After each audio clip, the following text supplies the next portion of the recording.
You've probably told yourself this before. That was years ago, I've already worked through it, it shouldn't still affect me, but it does. Not because you're broken, not because you didn't heal hard enough, but because your subconscious doesn't care how long ago something happened. It only cares how often you bring it back. Your subconscious doesn't process time like your conscious mind does. There's no clock, no calendar, no timestamp, only patterns, only loops, only emotional recurrence. So when you say, "That was 10 years ago," your subconscious says, "Then why do we still think about it every day?" To your deeper mind, what repeats is what's real, not what's true, not what's over, just what's still happening. Internally. You're not afraid of confrontation because of one fight in 2014. You're afraid because you've mentally relived that moment 1,000 times since. You've repeated the feeling, replayed the threat, rehearsed the consequences, so now your brain doesn't treat it as history, it treats it as live programming. This is why old stories still run your new life, not because they're accurate, but because they've been rehearsed into your identity. The subconscious doesn't ask, "Is this recent?" It only asks, "Do we feel this often?" Understanding something doesn't mean you've changed it. Knowing where a pattern came from doesn't mean your body believes it's over. You can map your trauma perfectly.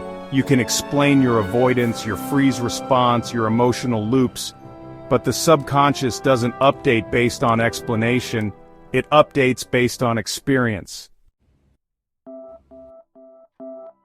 Your logical mind works in timelines, your subconscious works in patterns. So if your behavior stays the same, the subconscious assumes the context hasn't changed. That's why you can go to therapy, understand your childhood, and still feel unsafe when someone raises their voice. Because the repetition lives in your nervous system, not your language.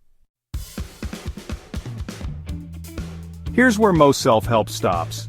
They tell you to reframe the belief. You're not unlovable. That's just an old story. You're safe now. You've grown. Nice ideas. But your subconscious doesn't update from nice ideas. It updates from consistent, lived contradiction. If your body learned that love equals unpredictability, no amount of journaling will undo that. But repeated experiences of love without volatility will start to write a new reality. Not in words, but in felt safety. The old pattern doesn't leave because you realize it's wrong. It fades because you've created a stronger one that feels more real. That's not healing through reflection, that's healing through replacement. Not by erasing the old, but by rehearsing the new until your subconscious believes it. If this is starting to reframe how you think about your patterns, hit the like button. And if you want more videos that don't just explain psychology, but dismantle it, subscribe. Most people think repetition just affects behavior, but it doesn't stop there. The more you repeat a thought, a reaction, or an emotional state, the more your subconscious logs it as identity. You don't just repeat patterns, you become them. If every relationship ends in anxiety, your subconscious doesn't say, "Those were isolated experiences."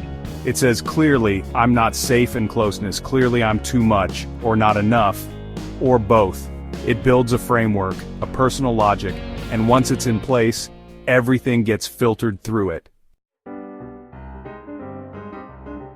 That's how belief systems form, not from truth, but from recurrence. You don't become the kind of person who fails because you failed once. You become that because every time you imagine trying again, you replay the failure before you even begin. You rehearse the defeat more often than you attempt the future, and your subconscious listens. It doesn't ask for accuracy, it asks for consistency. That's why some people stay stuck in low-value jobs, reactive relationships, or constant hesitation, even if nothing outside is threatening them anymore. because their internal loops are still louder than their environment. They're not reacting to the present. They're reacting to the emotional timeline that got repeated the most. This also explains why positive change often feels fake at first. You're doing something new, but your subconscious hasn't seen it enough times to believe it yet. That's not imposter syndrome. That's pattern withdrawal. You're not lying to yourself when you change. You're just speaking a new language your brain hasn't learned to trust. The subconscious doesn't update from insight. So, if you want to change it, you don't need more breakthroughs. You need new experiences repeated consistently until the old ones stop being the dominant signal. Here's what that actually means. If you want to stop believing you're hard to love, you need to repeatedly stay present in situations where you are loved without earning it. If you want to stop fearing failure, you need to repeatedly act while afraid, not wait until you feel ready. If you want to stop shutting down in conflict, you need to repeatedly stay in the conversation longer than your old pattern allows.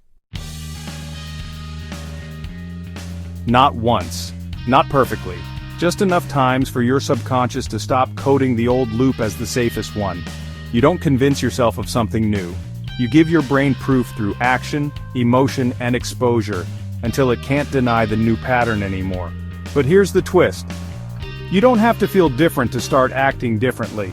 You don't need to wait until you believe the new story. You start by disrupting the rhythm of the old one. The belief will catch up if the repetition changes. Let's be clear, you won't overwrite 10 years of internal rehearsal with one brave decision, but you don't need to. You just need enough new pattern reps to confuse the algorithm. Once your subconscious sees more "I did the thing and didn't die" signals, then this always ends in pain signals. It will recalibrate. Not because it understands logic, but because it's following the data. That's the real point. The subconscious isn't your enemy. It's just a machine that prioritizes pattern over truth. So if you want it to believe something new, don't argue with it. Outnumber it. What thought, fear, or belief has been repeated so often? Your mind treats it like fact. Drop it in the comments. And say what new signal you're going to start repeating instead. And just to be clear, this isn't therapy, and it's not advice. It's a lens. Use what fits, and repeat what frees you.